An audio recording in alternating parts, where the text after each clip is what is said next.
Bien-aimés dans le Seigneur, je m'appelle Claire, je suis camerounaise. Je voulais vous rendre témoignage de ce que le Seigneur m'a montré le 3 juin. J'étais à l'église avec mes enfants. On avait un programme de 3 jours de jeûne à sec. Et c'était un vendredi, quand on avait déjà fait, on avait commencé mercredi la nuit, on avait fait le jeudi, donc vendredi. Après la prière de 16 h, on nous a demandé d'aller nous reposer. Je suis allé me reposer avec mes enfants. D'autres, les frères sont allés en haut parce qu'il y a la chambre des frères, le côté des frères, le côté des sœurs. Donc j'ai donné à manger mes enfants. Je suis allé au lit. Je suis tombé dans un profond sommeil. Dans mon sommeil, mes bien-aimés, je me suis retrouvé à l'église. Dans mon église, les jeunes de cette église étaient en train de faire ce qu'on appelle en anglais drama, donc le théâtre. J'étais concentré avec mes enfants, on était en train de regarder le théâtre. Pendant que je regardais le théâtre, le Saint-Esprit m'a pris en esprit. Je me suis retrouvé dans un autre endroit. Cet endroit était comme le restaurant. Dans ce restaurant, il y avait plein de monde. Les gens étaient assis, ils mangeaient. Alors, le Saint-Esprit m'a dit, regarde, parmi tous ces gens, il n'y a une seule personne qui est mon enfant. Et le Saint-Esprit était un peu comme, je ne sais pas, quand vous partez à l'aéroport, vous voyez, les policiers, ils ont une machine. Quand tu arrives là, on examine les gens là. Les policiers, ils ont une machine en main. On passe ça sur toi, ça fait les bruits. Si tu as la drogue. Donc le Saint-Esprit était un peu comme ça. Ça passait sur les gens, mais ça ne faisait pas les bruits. Mais quand ça arrivait sur ce jeune homme, ça a fait les bruits. Et quand ça a fait les bruits, j'ai vu sur la main de ce jeune homme, son nom était écrit. Le Saint-Esprit me dit, ça c'est mon enfant. Celui-ci est mon enfant. Et j'ai dit, mais parmi tous les gens qui sont assis, il n'y a qu'un seul enfant de Dieu. Et pendant qu'il disait comme ça, il m'a pris dans une autre région. Il y avait tant de monde, beaucoup de gens. Et il me dit, parmi tout ce monde, il n'y a qu'une seule personne qui est mon enfant. Il dit, ah. Et pendant que j'étais en train de dire, ah, comment ça? Avec tous les chrétiens sur la terre, un seul enfant de Dieu. Immédiatement, je me suis tourné, j'ai regardé au ciel, j'ai vu les chevaux qui venaient à une allure vivante, comme s'ils partaient en guerre. Immédiatement, j'ai su que le Seigneur Jésus, j'ai dit Seigneur Jésus. Quand j'ai dit Seigneur Jésus, j'ai vu le Seigneur Jésus, la première ligne des anges qui venaient avec des chevaux. Il y avait le Seigneur Jésus était au milieu, sur la première ligne. Donc le Seigneur Jésus au milieu, l'ange à gauche, l'ange à droite, et tous étaient assis sur les chevaux blancs. Mes frères, ces chevaux étaient blancs, tous étaient en blanc. Oh, le Seigneur Jésus est pur. Et quand j'ai regardé ces chevaux, ils avaient des ailes tout blancs, et les chevaux, les pieds des chevaux, c'était bien taillé. Donc j'admirais, j'ai dit, et ils étaient en train de passer toute une allure. Et le Seigneur Jésus ne me regardait pas. Tout ce que j'ai remarqué sur leur visage, ils étaient en train d'aller sur une direction, avec une vive allure. J'entendais ce son. Mais bien aimés, tous ils étaient dans les nuages. Et en dessous d'eux, il y avait les nuages. Il y avait le sky, le ciel. Donc ils étaient en haut dans les nuages. Pendant que, mon frère, tu ne peux pas les dénombrer. Ils étaient avec un nombre que tu ne peux pas énumérer.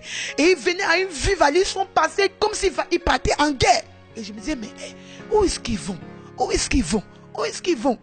Après, ils ont atterri sur la terre. Quand ils ont atterri sur la terre, les anges sont atterris. Les anges étaient assis sur les chevaux. Ils sont atterris. Et Jésus est atterri aussi. Quand Jésus est atterri, il s'avançait vers l'église. J'ai su que c'est l'église parce que la porte était la porte de l'église. Dans le rêve, j'ai su que c'est l'église. Quand Jésus s'est avancé devant la porte, il voulait ouvrir l'église. Il s'est arrêté et dit non! Non! Il y a trop de saleté dans mon église. Je ne peux pas. Je ne peux pas. Mon frère, je regardais les yeux de Jésus avec tellement de colère, tellement d'angoisse. Il dit, mon église est pleine de saleté, je ne peux pas. Et quand il a dit, je ne peux pas, Il s'est tourné vers ses anges. Il dit non, mon église est sale. Il voulait aller sur son cheval et puis il s'est encore retourné comme pour tenter d'ouvrir encore l'église. Il voulait ouvrir. Il dit non, non, mon église est sale, mon église est sale, je ne peux pas, mon église est sale, il y a trop de saleté dans mon église. Mon frère et ma soeur, je veux corriger ceci. J'ai vu le visage de Jésus, c'était comme le visage des Pakistanais. C'était pas blanc, c'était pas noir. Donc il était ni blanc ni noir. Exactement comme les Arabes là. Et son visage et ses cheveux étaient comme les cheveux des blancs. Cheveux des blancs. C'est que je remarqué, les épaules de Jésus étaient vraiment taillées. Et la robe qu'il avait sur lui était trop blanc. Ah! La sainteté de Jésus, trop blanc, même les anges étaient blancs, les chevaux étaient blancs, pas de saleté. Et Jésus était en train de crier, mon église est sale, mon église est sale. Bien aimé, quand j'ai regardé comme ça, mes yeux se sont ouverts. J'ai vu à gauche, à droite, il y avait tellement de monde, les petits, les grands, les gens, c'était des chrétiens. Et c'est que j'ai remarqué, les chrétiens étaient en train de crier, Jésus, Jésus, prends-nous avec toi, prends-nous avec toi, prends-nous avec toi. Et pendant qu'ils disaient, prends-nous avec toi, Jésus crie, non, mon église est sale, je ne peux pas, je ne peux pas, mon église a trop de saleté. Et quand il disait comme ça, bien aimé dans le Seigneur a ouvert mes yeux. J'ai remarqué que tous ces chrétiens étaient nus, torse nus. Ah, j'ai commencé à dire, avec tous les chrétiens qui sont sur la terre, il n'y a personne. L'église de Jésus est sale. L'église de Jésus est sale. Mais bien aimé, c'est alors là que je me suis réveillé. Quand je me suis réveillé, j'ai commencé à prier, Seigneur, s'il y a une saleté à moi, s'il te plaît, enlève, s'il te plaît, enlève. Immédiatement, je suis allé dans l'autre chambre parce qu'il y avait deux chambres. Il y avait nous les sœurs qui avons les enfants, on était couchés par terre là, l'autre chambre, il y avait des sœurs qui n'ont pas d'enfants. Je suis allé, j'ai dit, Jésus, l'église de Jésus est sale, l'église de Jésus est sale. Je suis allé dans l'autre salle, j'ai dit, Seigneur, viens de me montrer, je viens de voir le Seigneur Jésus, l'église de Jésus est sale. Ils m'ont dit, mais il y avait quel nom sur l'église? J'ai dit, non, il n'y avait pas de nom sur l'église. Bien-aimé dans le Seigneur, il n'y avait pas le nom sur l'église. Cette église, c'est l'église de Jésus. Jésus est prêt à venir enlever son église. Mais l'église de Jésus n'est pas prête. Bien-aimé, je voulais prendre cette opportunité pour m'adresser à tous ceux qui s'appellent chrétiens. Si tu es vraiment un enfant de Dieu, examine ta vie. Est-ce que tu es prêt d'être enlevé avec le Seigneur Jésus? Nous qui crions que nous sommes chrétiens là, est-ce que nous sommes prêts? Est-ce que notre vie reflète vraiment la vie de Jésus? Est-ce que nous vivons dans la sainteté? Bien-aimés dans le Seigneur, ne soyons pas surpris.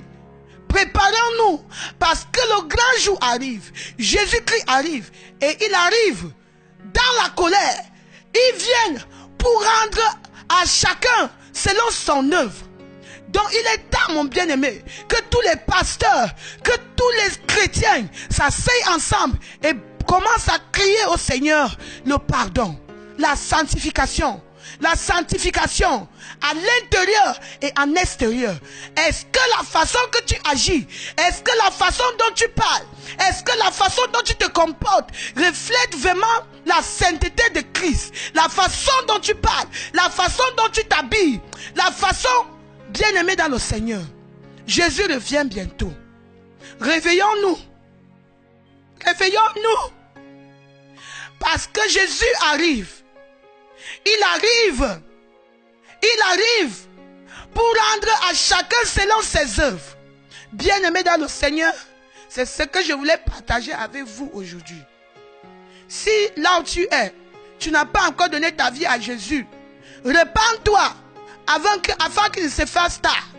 Si tu as donné ta vie à Jésus, mais tu as encore les péchés dans ta vie, repens-toi avant qu'il ne se fasse trop tard. Parce que Jésus arrive. Alléluia. Que le Seigneur soit glorifié. Et je prie que, après avoir reçu ce témoignage, que ta vie ne soit plus la même. Praise the Lord. Alléluia.